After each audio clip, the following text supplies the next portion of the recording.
This is the third and final video on Chapter 37, Linear Approximations and Differentials.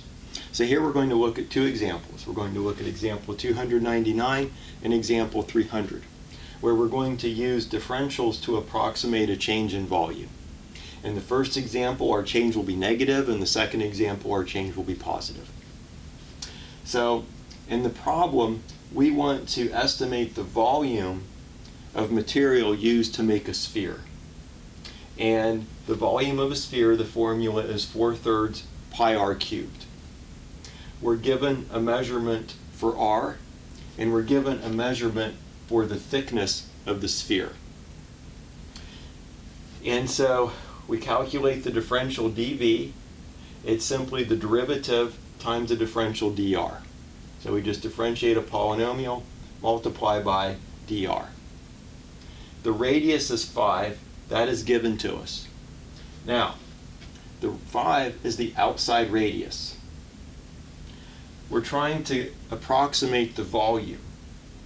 And so the radius plus the delta r is going to be the inside radius. And so our delta r is negative 1 divided by 100. So this delta r, this change in r, is negative. The thickness is 1/100th. But the reason we're using a negative number for the delta r is we're going from the outside radius of 5 to this inside radius. So this delta r is negative. This is our change. So our r changes from 5 to 5 minus delta r right here. Or 5 plus delta r, with delta r being negative, depending on how you want to think about it. But the delta r is negative because we're going from the outside to the inside. Now we just do the calculation. We have negative pi. Delta v is negative pi. And so the approximation is pi centimeters cubed. Notice that we have a positive number here. We're not going to give the volume in terms of a negative number.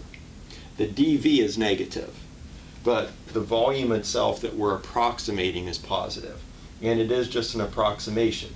We're using dv to approximate delta v. The delta v is negative, but the volume that we're working with is going to be positive. Volume's not negative, it's positive. So that's why this is negative pi, but the final answer is pi centimeters cubed. Example 300 is similar, except we start with the sphere and we're putting a coat of paint on top of it. And so our radius is growing. It's going from the outside of the sphere to out to the outer thickness of the paint. It's the same formula for volume. Volume is 4/3 pi r cubed. dv, it's a derivative times dr. Now we substitute. Now, r was given in the problem as 1 meter, but this was given in terms of centimeters. We want to keep our units the same. And so 1 meter is 100 centimeters. So I'm going to use centimeters here. Instead of converting things to meters, I'm converting things to centimeters. That's why in the notes we have 1 meter, but 1 meter is 100 centimeters. We've done a conversion here. We could have made this a 1 and then converted that to meters. So, but you just have to be consistent with your units. It doesn't matter if you convert to centimeters or meters or whatever, but your unit, these have to be in the same unit. This was given as centimeters, so I converted this to centimeters. If you make this 1, then you'll have to convert this to meters. We do our calculation. We have 2,000 pi. The change in volume is approximately 2,000 pi. So the volume of the paint that we need is 2,000 pi centimeters cubed. 1,000 cubic centimeters is a liter. And so we have 2 pi liters is the amount of paint that we need to paint this sphere. Approximately the amount of paint we need to paint this sphere.